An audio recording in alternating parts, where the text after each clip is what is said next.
মার্কিন president Donald ট্রাম্পের ২০ দফা শান্তি পরিকল্পনার আওতায় গাজায় এখন চলছে যুদ্ধবিরতির দ্বিতীয় ধাপ। এর মধ্যেও শোনা যাচ্ছে ইসরায়েলি হত্যা ও ধ্বংসযজ্ঞের খবর। ফিলিস্তিনের অবরুদ্ধ ভূখণ্ডটিতে শান্তি নিশ্চিতে এরই মধ্যে নিজেকে চেয়ারম্যান ঘোষণা করে ট্রাম্প গঠন করেছেন বোর্ড অব পিস। যদিও এর বাস্তবায়ন ও সুফল নিয়ে সন্দিহান গাজাবাসী। بالنسبة لنجاحه أو فشله فهذا بيتوقف على اليهود. اليهود عدو محتل يعني.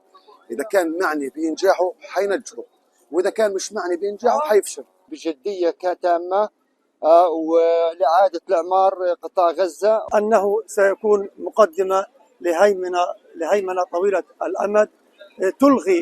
বোর্ড অব পিস সম্পর্কিত এক খসড়া নথির বরাতে বিতর্কিত তথ্য তুলে ধরেছে আন্তর্জাতিক সংবাদ মাধ্যম ব্লুমবার্গ এবং দ্য আটলান্টিক। প্রতিবেদনগুলোর তথ্য বলছে, গাজায় শান্তি প্রতিষ্ঠায় বোর্ড অব পিসে স্থায়ী সদস্যপদের জন্য $1 বিলিয়ন মূল্য নির্ধারণ করেছেন ট্রাম্প। ইতোমধ্যে সদস্য হওয়ার জন্য আহ্বান জানিয়ে তুরস্ক, আর্জেন্টিনা, মিশরসহ আরও বেশ কয়েকটি দেশের সরকার প্রধানদের কাছে চিঠিও পাঠিয়েছে হোয়াইট হাউস। ব্লুমবার্গের প্রতিবেদন থেকে আরও জানা গেছে, গাজা পিস বোর্ডের সদস্যপদের মেয়াদ রাখা হয়েছে ৩ বছর। প্রথম বছরের মধ্যেই $1 বিলিয়ন জমা দিলেই পিস বোর্ডের স্থায়ী সদস্য হওয়ার সুযোগ থাকবে। তবে 3 বছর বা অস্থায়ী সদস্যপদের জন্য এটি প্রযোজ্য নয়।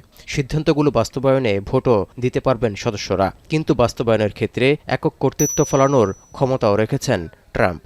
এমনকি স্থায়ী সদস্যপদের জন্য $1 বিলিয়ন অর্থায়ন দিয়ে কি করা হবে তাও স্পষ্ট করা হয়নি।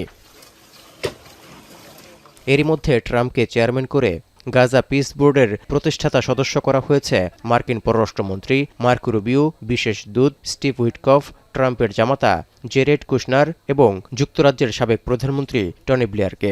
অন্তর্বর্তীকালীন শাসন ব্যবস্থা ও আঞ্চলিক কূটনীতি থেকে শুরু করে গাজা পুনর্গঠনে অর্থায়ন ও বিনিয়োগ সংগ্রহ সহ বিভিন্ন বিষয়ে তদারকি করবেন এই সদস্যরা। এদিকে দ্বিতীয় ধাপের যুদ্ধবিরতির আওতায় হামাস নিরস্ত্রীকরণ এবং ইসরায়েলকে গাজা থেকে তাদের সেনাবাহিনীকে প্রত্যাহার করার কথা রয়েছে। তৌহিদুর রহমান, এখন বিশ্ব। সানবিট সব দিবে সামাল। সানবিট ম্যাজিক প্রেস ডিশওয়াশিং এর মাথা ঘোরানো সলিউশন।